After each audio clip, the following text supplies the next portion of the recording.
Mag-iingat ka sa taong marunong magtiis at maghintay. Hindi sila attention seeker, hindi rin sila demanding. Tahimik lang silang nandyan, steady, kalmado at observant. Hindi sila nagmamadali sa gusto nila.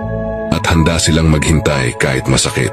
Hindi dahil mahina sila, kundi dahil committed sila kapag mahalaga sa kanila ang isang tao. Hindi sila nagpapakatanga. Ang paghihintay nila may hangganan at may dahilan.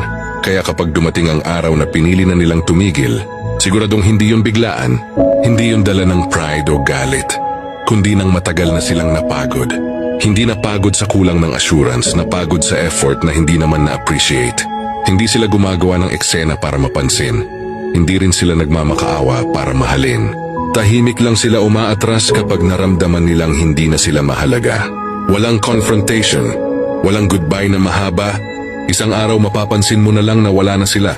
Hindi ka nila kokonsensyahin, hindi ka rin nila sisisihin, pipiliin lang nila ang sarili nila. Kasi alam nila na hindi lahat ng hinihintay ay worth sa oras at puso nila. Marunong silang maghintay, pero they also know when enough is enough. Alam nila ang worth nila, alam nila kung anong klase ng love ang deserve nila. At kung hindi mo yun kayang ibigay, lalayo sila ng tahimik, walang tanong, walang drama. Kaya kung may taong marunong maghintay para sa'yo, huwag mong abusuhin. Dahil kapag napagod ng ganitong klaseng tao at piniling umalis, sigurado hindi na sila bumabalik pa.